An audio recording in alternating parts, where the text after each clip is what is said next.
ಸುಮ್ನೆ ಬಾಯಿ ಮುಚ್ಕೊಂಡು ನಿಂತ್ಕೊಳ್ಳೋ. ಏಯ್, ದೊಡ್ಡವ್ರೆ ಚಿಕ್ಕ ಬುದ್ಧಿ ತೋರಿಸ್ಬೇಕಾದ್ರೆ ಚಿಕ್ಕವರು ವೇದಾಂತಿಗಳಾಗೋದ್ರಲ್ಲಿ ಏನು ತಪ್ಪಿಲ್ವೇ? ಲೇ ಕಿಟಿ, ನೀನ್ ಕರೆಕ್ಟಾಗಿ ಹೇಳ್ದೆ ಕಣ. ಏನಮ್ಮ ಮಾತಿಗೆ ಮಾತು ಬೆಳೆಸ್ಬೇಡಿ, ಹೋಗಿ ಕೂತ್ಕೊಳ್ಳಿ. ಹಂಗಲ್ಲಮ್ಮ, ನಿನಗಿದು ಅರ್ಥವಾಗಲ್ಲ. ಸುಮ್ಮನಿರಮ್ಮ ನೀನು. ಏ ವೆಂಕಟು ಬಾರೋ. ಅಲ್ಲ ನಾಗರಾಜ, ವೆಂಕಟು ಬಿಟ್ರೆ ಮಾತಾಡ್ತಾನೆ ನೀನ್ ಇರ್ತಾಳೆ. ಕೂತ್ಕೋ ಕೂತ್ಕೋ.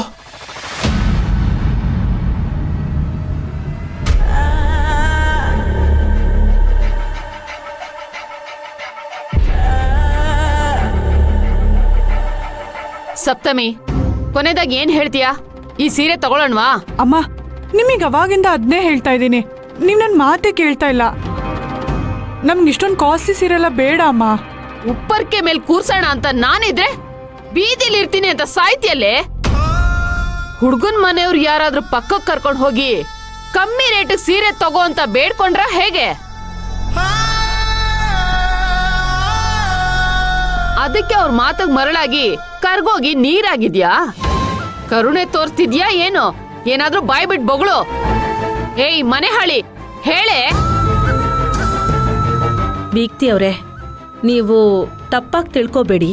ನೀವು ಸಪ್ತಮಿನ ನಡೆಸ್ಕೋತಾ ಇರೋದು ಸ್ವಲ್ಪನೂ ಸರಿ ಇಲ್ಲ. ಅದು ಅಲ್ದೆ ನಾವೇನ್ ಅವಳ ಹತ್ರ ಕಡಿಮೆ ರೇಟಿನ ಸೀರೆ ತಗೋ ಅಂತ ಬೇಡ್ಕೊಂಡಿಲ್ಲ. ನಿಮ್ಗೆ ಸೀರೆ ಇಷ್ಟ ಆದ್ರೆ ಆರಾಮಾಗಿ ತಗೊಳ್ಳಿ, ಅದನ್ನೇ ಹೇಳ್ತಾ ಇರೋದು. ಬಾಯಿ ಮಾತಗ್ ಒಂದ್ಸಲ ಹೇಳ್ಬಿಟ್ಟು ಸುಮ್ನಾಗ್ಬಿಟ್ರೆ ಸರಿನಾ? ನಾನು ಆಗ್ಲಿಂದ ತಗೊಳ್ಳೋಣ ಅಂತ ಹೇಳ್ತಾನೆ ಇದ್ದೀನಿ. ಎಲ್ರು ಹೇಗ್ ಸೈಲೆಂಟ್ ಆಗಿ ನಿಂತಿದ್ದೀರಾ ನೋಡಿ.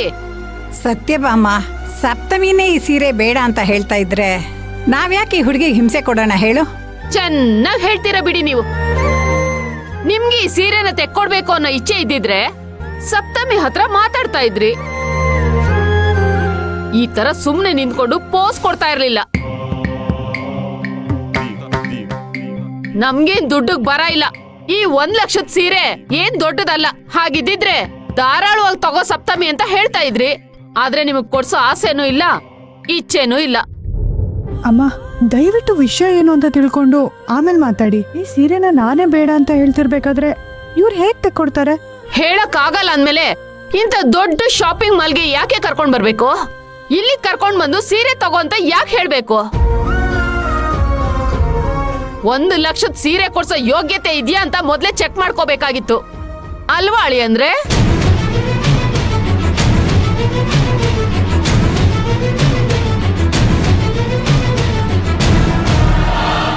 ಅಮ್ಮ, ಏನಮ್ಮ ಈಗೆಲ್ಲ ಮಾತಾಡ್ತಿದ್ದೀರಾ? ಇನ್ನೇನೆ ಮತ್ತೆ, 1 ಲಕ್ಷದ ಸೀರೆ ಕೊಡ್ಸಕ್ ಆಗಲ್ಲ ಅಂತ ಗೊತ್ತಿದ್ರೆ 1,000ಕ್ಕೋ 2,000ಕ್ಕೋ ನಾವೇ ಸೀರೆ ತಗೋತಾ ಇದ್ವಿ. ಅಲ್ಲಿಗೆ ಇವ್ರಿಗೆ ಕೊಡ್ಸೋ ಯೋಗ್ಯತೆ ಇಲ್ಲ ಅಂತ ಪ್ರೂವ್ ಆಯ್ತಲ್ಲ. ಮಗ, ಸಮಾಧಾನ ಮಾಡ್ಕೊಳ್ಳು. ಅಮ್ಮ, ಯಾಕೆ ಈ ತರ ಎಲ್ಲ ಮಾತಾಡ್ತಿದ್ದೀರಾ? ಇನ್ನೇನೆ ಮತ್ತೆ, ಇವ್ರಿಗೆ ಯೋಗ್ಯತೆ ಇಲ್ದೇ ಇರೋದಕ್ ತಾನೆ ಈ ತರ ಕಿತಾಪತಿ ತೆಗೆದು ತಮಾಷೆ ನೋಡ್ತಾ ಇರೋದು. ನೋಡಿ ಬೀಗ್ತಿ ಅವ್ರೆ, ಇಲ್ಲಿವರೆಗೂ ಮರ್ಯಾದೆ ಕೊಟ್ಟು ಮಾತಾಡ್ಸಿದೀವಿ. ಆದ್ರೆ ನಾವು ಮರ್ಯಾದೆ ಕೊಡ್ತಾ ಇರೋದನ್ನ ನೀವು ತುಂಬಾ ಈಸಿಯಾಗಿ ತಗೋತಾ ಇದ್ದೀರಾ ಅಂತ ಕಾಣುತ್ತೆ. ಬೇಕಾದ್ರೆ 1 ಲಕ್ಷ ಅಲ್ಲ, 5 ಲಕ್ಷ ರೂಪಾಯಿ ಸೀರೆನ ತಕ್ಕೊಡೋ ಯೋಗ್ಯತೆ ನಮ್ಗಿದೆ. ನಮ್ ಮನೆಗ್ ಸೊಸೆಯಾಗಿ ಬರೋ ಸಪ್ತಮಿಗೆ ಎಷ್ಟು ಲಕ್ಷದ ಸೀರೆ ಬೇಕಾದ್ರೂ ನಾನ್ ತಕ್ಕೊಡ್ತೀನಿ. ನೀವು ತಗೊಳೋದಿಕ್ ರೆಡಿನಾ? ಸಾಕ್ ನಿಲ್ಲಿಸ್ತೀರಾ? ಸಾಕ್ ನಿಲ್ಸಿ. ನೀವೇನಕ್ಕೆ ಮಧ್ಯದಲ್ಲಿ ಮಾತಾಡ್ತಿದ್ದೀರಾ? ಅದ್ ಹಾಗಲ್ಲ ಕಣೋ ಶ್ರೀಮಂತು, ಅವ್ರು ಹೇಗ್ ಮಾತಾಡ್ತಿದಾರ ನೋಡು. ನೀವ್ ಮಧ್ಯದಲ್ಲಿ ಮಾತಾಡ್ಬಿಡಿ ಅಂತ ಹೇಳ್ದೆ. ನಾನು ನೋಡ್ತಾನೆ ಇದ್ದೀನಿ ಬಂದಾಗ್ಲಿಂದ. ಜಗಳ ಜಾಸ್ತಿ ಆಗಂಗ್ ಮಾಡ್ತಿರೋದೇ ನೀವು. ಈ ತರ ಮಾತಾಡಿನೇ ಎಲ್ರಿಗೂ ಬೇಜಾರು ಮಾಡ್ತಿದ್ದೀರಾ. ಹೌದು ಅಳಿ, ಅಂದ್ರೆ ಕರೆಕ್ಟ್ ಆಗಿ ಹೇಳಿದ್ರಿ. ನೀವೇ ಜಗಳ ಆಡೋದಕ್ಕೆ ತುದಿಗಾಲಲ್ಲಿ ನಿಂತಿದ್ದೀರಾ. ಅಮ್ಮ, ಸಾಕು, ನಿಲ್ಲಿಸ್ತೀಯೋ ಇಲ್ವೇ? ನಾನು ಆಗ್ಲಿಂದ ನೋಡ್ತಾನೆ ಇದ್ದೀನಿ. ಜಗಳ ತೆಗಿತಾ ಇರೋದಲ್ಲ ನೀನು ಬೀಗ್ರ ಮೇಲೆ ಹೇಳ್ತಾ ಇದ್ಯಾ? ಮಾನ ಮರ್ಯಾದೆ ಇದೇನೆ ನಿನಗೆ? ಏ ವೆಂಕಟು ಬಾರೋ ಬಾರೋ. ಇರೋ ನಾಗರಾಜ, ಏನ್ರಿ ಜಗಳ ಶುರು ಮಾಡಿದ್ದು ನಾನಾ? ಇವ್ರು ಇಲ್ಲಿ ನಿಂತಿದಾರಲ್ಲ, ಇವ್ರು ಜಗಳ ಶುರು ಮಾಡಿದ್ದು. ಹೋಗಿ ಹೋಗಿ ಇಂಥ ಸಂಬಂಧ ಬೆಳೆಸ್ತಾ ಇದ್ದೀರಲ್ಲ, ಎಲ್ಲ ನನ್ ಕರ್ಮ. ಅಮ್ಮ, ಅಪ್ಪ, ಯಾಕೆ ಈ ತರ ಜಗಳ ಆಡ್ತಿದ್ದೀರಾ? ಸ್ವಲ್ಪ ಸಮಾಧಾನವಾಗಿರಿ. ನೋಡಿ, ನಿಮ್ಮಿಂದ ಏನೇನ್ ಆಗ್ತಿದೆ ಅಂತ ನೋಡಿ. ಮಂದಾರ ಮೇಡಮ್ ಏನೂ ಮಾಡಿಲ್ಲ, ಅವ್ರ ಮೇಲೆ ಯಾಕೆ ಕೂಗಾಡ್ತಿದ್ದೀರಾ?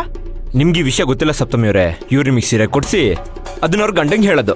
ಆ ಮನುಷ್ಯ ನಮ್ಮ ಮನೆ ಮುಂದೆ ಬಂದು ನನ್ನ ದುಡ್ಡಲ್ಲಿ ಸೀರೆ ತಕ್ಕೊಟ್ಟಿದ್ದಾನಲ್ಲ, ನಾಚಿಕೆ ಆಗಲ್ವಾ ಅಂತ ಗಲಾಟೆ ಮಾಡೋದು. ನಮ್ಮ ಮರ್ಯಾದಿನ ಬೀದಿಲೆಲ್ಲ ಹರಾಜ್ ಮಾಡೋದೇ ಇವ್ರ ಕೆಲಸ ಆಗೋಗಿದೆ. ನನಗೊಂದು ವಿಷಯ ಅರ್ಥ ಆಗ್ತಿಲ್ಲ. ನಿಮ್ಗೆ ಮುಂದೆ ಸೀರೆ ಕೊಡ್ಸೋದಿಕ್ಕೆ ಇವ್ರು ಯಾರು ಅಂತ?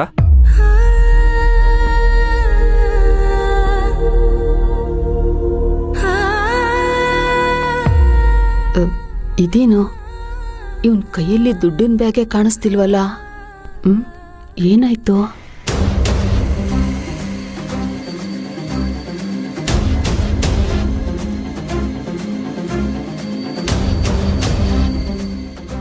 ನೋಡು ಶ್ರೀಮಂತು, ಅವ್ರು ಪದೇ ಪದೇ ನಮಗೆ ಯೋಗ್ಯತೆ ಇಲ್ಲ ಅಂತ ಹೇಳ್ತಿರೋವಾಗ ನಾನು ನೋಡ್ಕೊಂಡು ಸುಮ್ಮನೆ ಹೇಗಿರಕ್ಕಾಗತ್ತೆ ಹೇಳು? ಅದಕ್ಕೆ ನಾನೇ ಸೀರೆ ಕೊಡಿಸ್ತೀನಿ ಅಂತ ಹೇಳಿದ್ದು. ನೀವು ಕೊಡ್ಸೋದೇನು ಬೇಡ.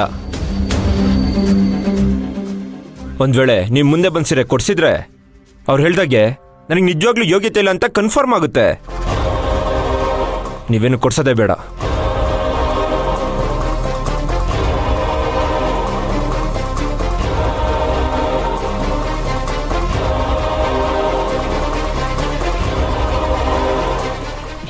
ಈ ರಾಣಿ ಬೇರೆ ನನ್ನ ಕಡೆ ನೋಡ್ತಾನೆ ಇಲ್ವಲ್ಲ?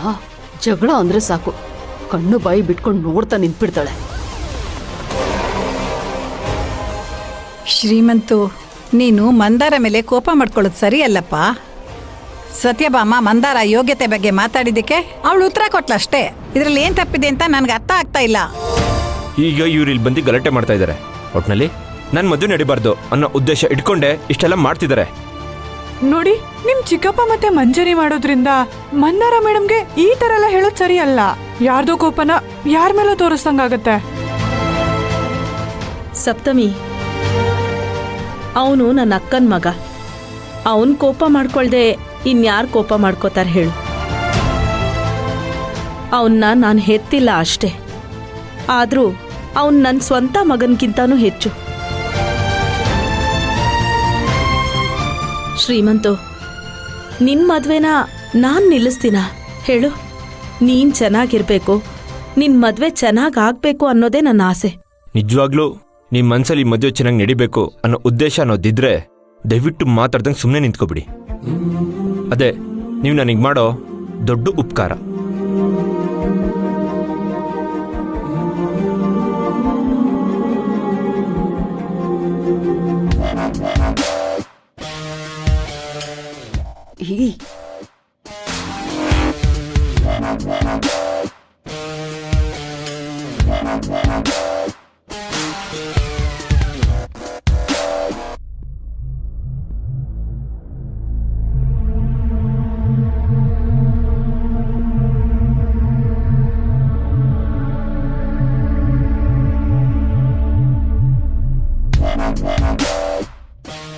ಮೇಡಮ್, ನೀವ್ ಈ ತರ ಬೇಜಾರಾಗಿರೋದ್ ನೋಡಿದ್ರೆ ನನಗೆ ಕರಳು ಕಿತ್ತು ಬರ್ತಿದೆ. ದಯವಿಟ್ಟು ಅಳ್ಬೇಡಿ. ಇಲ್ಲ ಸಪ್ತಮಿ, ನಾನು ಅಳ್ತಿಲ್ಲ. ಇವತ್ತು ನಾವೆಲ್ಲ ಸಂತೋಷವಾಗಿರ್ಬೇಕಾಗಿರೋ ದಿನ.